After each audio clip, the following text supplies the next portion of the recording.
Welcome back to my YouTube channel. और अगर आप बिजनेस एडमिनिस्ट्रेशन या कॉमर्स के स्टूडेंट हैं तो आज की वीडियो आपके लिए बहुत ज़्यादा यूज़फुल होने वाली है।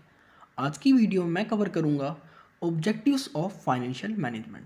तो स्टार्ट करते हैं अपनी आज की वीडियो। तो अगर हम बात करते हैं कि क्या ऑब्जेक्टिव्स होते हैं फाइनेंशियल मैनेजमेंट के, तो हम इसको दो कैटेगरी में डिवाइड कर सकते हैं। एक होता है प्राइमरी ऑब्जेक्टिव्स और दूसरे होते हैं आपके सेकेंडरी ऑब्जेक्टिव। अब जो प्राइमरी ऑब्जेक्टिव होते हैं, आपका बिजनेस चाहे कोई भी हो ये सेम ही होते हैं, लेकिन जो सेकेंडरी ऑब्जेक्टिव होते हैं ये डिफ़र करते हैं business to business, differ from business to business. अब इसके अंदर भी प्राइमरी में दो पार्ट होते हैं, वेल्थ मैक्सिमाइजेशन या प्रॉफिट मैक्सिमाइजेशन। और सेकेंडरी के अंदर तो आप कोई भी ऑब्जेक्टिव ले सकते हैं जो कि आपके प्राइमरी ऑब्जेक्टिव को फुलफिल करता है। लाइक यहाँ पर optimum utilisation of resources, of capital, of funds, of human resource, मतलब किसी भी चीज़ का प्रॉपर यूटिलाइजेशन हो सकता है। Allocation of funds, improve efficiency, estimation of financial requirement, decrease risk, creating reserve, मतलब इस तरह के आपके सेकेंडरी ऑब्जेक्टिव होते हैं। तो इनको अब हम वन बाय वन करते हैं, क्या प्राइमरी ऑब्जेक्टिव होते हैं और कौन से सेकेंडरी ऑब्जेक्टिव होते हैं। तो अगर मैं बात करता हूँ प्राइमरी ऑब्जेक्टिव की, तो यहाँ मेरे पास दो ही ऑप्शन होते हैं। एक होता है या तो मैं वेल्थ मैक्सिमाइजेशन की बात करूँ, या फिर दूसरा है मेरे पास कि मैं प्रॉफिट मैक्सिमाइजेशन की बात करूँ। मतलब प्राइमरी दो ही ऑब्जेक्टिव होते हैं, या तो वेल्थ मैक्सिमाइज करना या प्रॉफिट मैक्सिमाइज करना।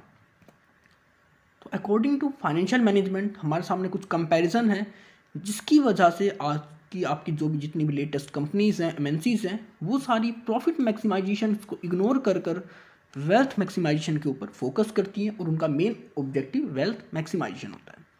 तो कुछ कंपैरिजन है जिसकी वजह से वेल्थ मैक्सिमाइजेशन को प्राइमरी ऑब्जेक्टिव माना जाता है फाइनेंशियल मैनेजमेंट का। तो अगर मैं डिफरेंस देखता हूँ तो सबसे पहले अगर मैं वेल्थ मैक्सिमाइजेशन की बात करूँ तो ये क्या होता है, process of increasing the net worth of the share holders of the firm. तो वेल्थ मैक्सिमाइजेशन के अंदर क्या बात करते हैं हम कि शेयर होल्डर्स की जो नेट वर्थ है उसको किस तरह इंक्रीज किया जाए। लेकिन प्रॉफिट मैक्सिमाइजेशन के अंदर बात करते हैं कि process of increasing profit of the firm by maximising revenue and minimising cost. तो यहाँ पर सिर्फ प्रॉफिट बनाने की बात कर रहे हैं, प्रॉफिट को इंक्रीज करने की बात कर रहे हैं, लेकिन वेल्थ के अंदर वो शेयर होल्डर्स की नेटवर्थ को इंक्रीज करने की बात कर रहे हैं। और कंपनी के लिए ज़रूरी क्या है, उसके share holders. Without share holders कोई भी कंपनी रन नहीं कर सकती, क्योंकि कहीं ना कहीं जो फाइनेंस की रिक्वायरमेंट होती है उसके शेयर होल्डर्स इसको पूरा करते हैं। दूसरा है focus on creating value for share holders by increasing the overall worth of the firm. तो वेल्थ मैक्सिमाइजेशन के अंदर इनका मेन फोकस होता है कि जो भी वर्थ है फर्म्स की उसको इंक्रीज करना, जिसके थ्रू कि शेयर होल्डर्स की जो वैल्यू है उसको इंक्रीज किया जा सके, उसको क्रिएट किया जा सके। और जो प्रॉफिट मैक्सिमाइजेशन के अंदर फोकस होता है कि फोकस ऑन जनरेटिंग प्रॉफिट्स। इनका मेन फोकस क्या होता है, प्रॉफिट को जनरेट करना। प्रॉफिट कैसे जनरेट होगा, सेल्स रिवेन्यू को इंक्रीज कर और जो भी कॉस्ट होती है प्रोडक्ट की, सर्विसेज की, उसको डिक्रीज कर। अब जो तीसरा डिफरेंस इन दोनों के बीच में, associated with lower risk. Wealth maximisation के अंदर लोअर रिस्क होता है, कैसे, क्योंकि वेल्थ मैक्सिमाइजेशन के अंदर जो डिसीजंस लिए जाते हैं वो लॉन्ग टर्म डिसीजंस होते हैं फर्म्स की स्टेबिलिटी को लेकर। लेकिन आपके जो प्रॉफिट मैक्सिमाइजेशन के अंदर डिसीजंस होते हैं वो कैसे होते हैं, शॉर्ट टर्म डिसीजंस होते हैं। अब जब अगर आप कोई शॉर्ट टर्म डिसीजंस ले रहे हैं तो वहाँ पर कहीं ना कहीं आपका जो रिस्क होगा वो हाई होगा, क्योंकि आप लॉन्ग टर्म की नहीं, सिर्फ शॉर्ट टर्म की सोच रहे हैं, सिर्फ प्रॉफिट को मैक्सिमाइज करने की सोच रहे हैं। आप ये नहीं सोच रही फ्यूचर में मेरी कंपनी किस तरह रन करेगी, किस तरह वैल्यू इंप्रूव करेगी। तो यहाँ पर रिस्क हाई होता है क्योंकि शॉर्ट टर्म डिसीजंस लेते हैं। वेल्थ मैक्सिमाइजेशन के अंदर focus on satisfying the needs of all stakeholders. अब वेल्थ मैक्सिमाइजेशन के अंदर हर स्टेक होल्डर्स को सेटिस्फाई करने की बात करी जाती है। स्टेक होल्डर्स कौन कौन हो जाएंगे, यहाँ पर आपके शेयर होल्डर, आपके क्रेडिटर, आपके मैनेजर, आपकी कंपनी, आपके एम्प्लॉय, मतलब यहाँ पर हर किसी के वेलफेयर की बात करी जाती है। लेकिन जब हम बात करते हैं प्रॉफिट मैक्सिमाइजेशन के अंदर, focus on the satisfying the need of the share holders of the firm. तो ये सिर्फ और सिर्फ शेयर होल्डर्स के सेटिस्फेक्शन की बात करता है।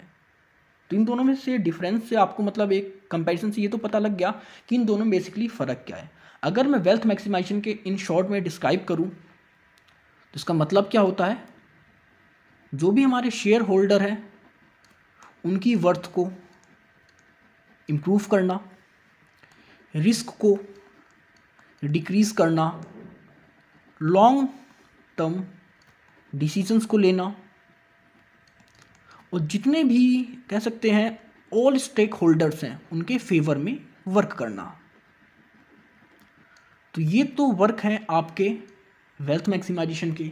लेकिन अगर हम प्रॉफिट मैक्सिमाइजेशन की बात करते हैं तो यहाँ पर इनका मतलब है प्रॉफिट को इंक्रीज़ करना, कॉस्ट को डिक्रीज़ करना। यहाँ पर जो रिस्क होता है वो हाई होता है। रीज़न क्या है, क्योंकि ये जो डिसीज़न लेते हैं वो शॉर्ट टर्म लेते हैं, शॉर्ट टर्म डिसीज़न।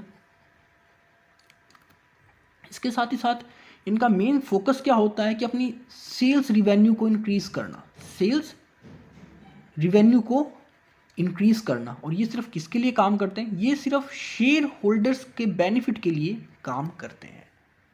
तो आप खुद सोचिए, अगर आपकी फर्म है और आपके पास ये दोनों चीज़ हैं कि आप किसको प्राइमरी ऑब्जेक्टिव चूज़ करोगे, वेल्थ मैक्सिमाइजेशन को या प्रॉफिट मैक्सिमाइजेशन को।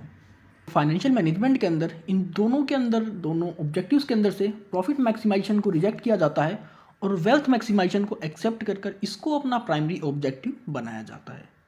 तो फाइनेंशियल मैनेजमेंट का प्राइमरी ऑब्जेक्टिव क्या है, वेल्थ मैक्सिमाइजेशन। और जब आप वेल्थ को मैक्सिमाइज करोगे तो कहीं ना कहीं प्रॉफिट आपका ऑटोमेटिक जनरेट होने लग जाएगा। अब बात करते हैं सेकेंडरी ऑब्जेक्टिव्स के बारे में कि सेकेंडरी ऑब्जेक्टिव्स क्या क्या होते हैं हमारे फाइनेंशियल मैनेजमेंट के। तो सबसे पहला क्या है, ऑप्टिमम यूटिलाइजेशन। अब यूटिलाइजेशन किसी भी चीज़ का हो सकता है यहाँ पर आप ह्यूमन रिसोर्स की यूटिलाइजेशन की बात कर रहे हैं, हो सकता है यहाँ पर आप फाइनेंस के यूटिलाइजेशन की बात कर रहे हैं, या फिर आप असेट्स के प्रॉपर यूटिलाइजेशन की बात कर रहे हैं।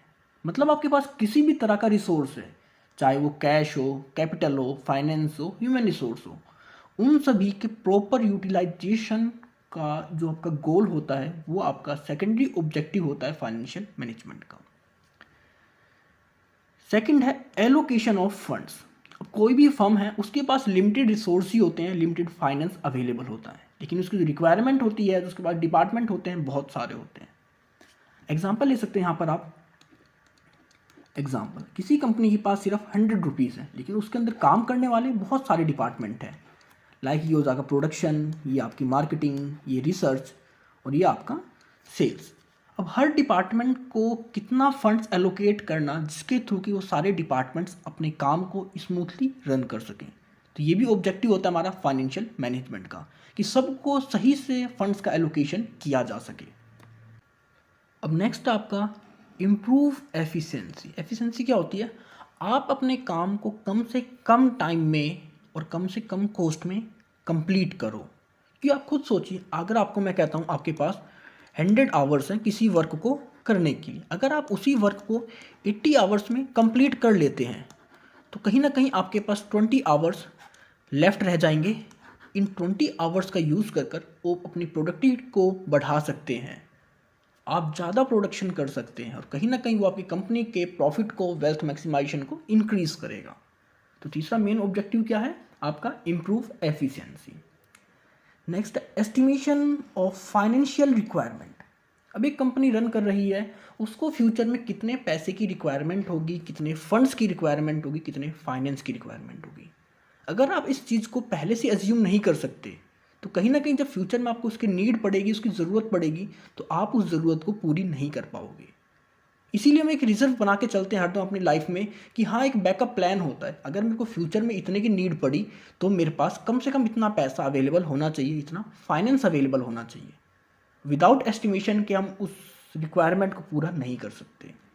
तो फाइनेंशियल मैनेजमेंट के अंदर हमारी जो भी फ्यूचर की रिक्वायरमेंट होती है फाइनेंस की, उसका एग्जैक्ट एक्यूरेट एस्टिमेशन भी लगाया जाता है। तो ये भी हमारा एक मेन ऑब्जेक्टिव है फाइनेंशियल मैनेजमेंट का। अब नेक्स्ट आपका डिक्रीज रिस्क।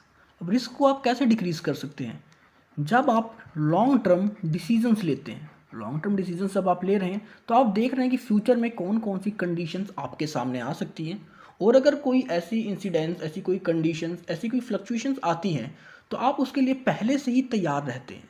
मतलब इसका आपका जो सेकेंडरी ऑब्जेक्टिव है डिक्रीज रिस्क, मतलब रिस्क को कम करना। रिस्क कैसे कम करोगे?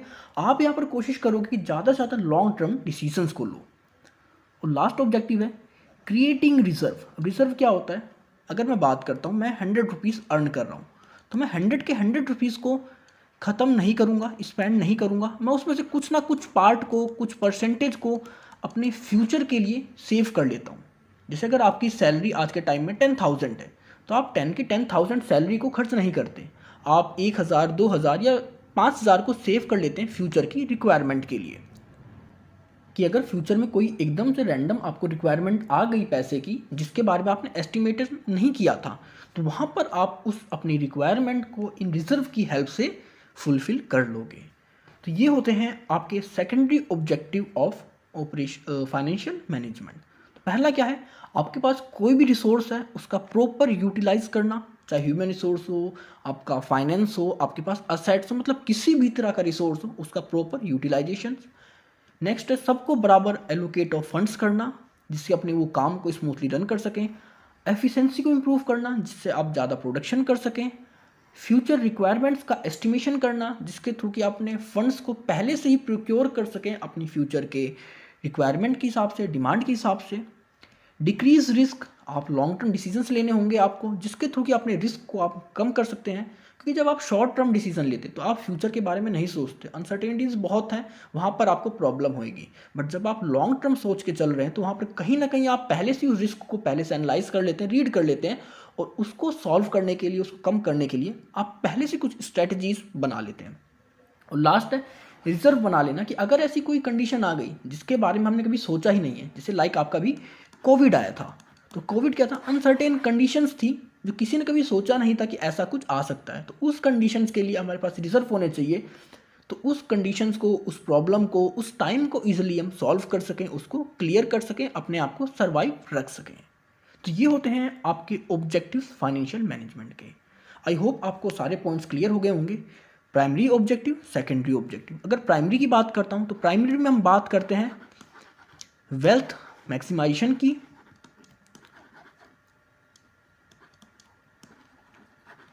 और सेकेंडरी ऑब्जेक्टिव्स आपने देखा है कि आपको वेल्थ को इम्प्रूव करना है, रिस्क को कम करना है, रिजर्व क्रिएट करना है, फ्यूचर डिमांड का एस्टिमेशन करना है, मतलब बहुत सारे आपके हो सकते हैं सेकेंडरी ऑब्जेक्टिव। तो अगर आपको कोई इश्यू है, कोई डाउट है, तो आप कमेंट सेक्शन में कमेंट कर मुझसे पूछ सकते हैं। और अब आप मुझे मेरे इंस्टाग्राम और टेलीग्राम पर भी फॉलो कर सकते हैं। तो ऐसी और टॉपिक्स, ऐसी और वीडियोज़ के लिए stay tune, stay connected with score max.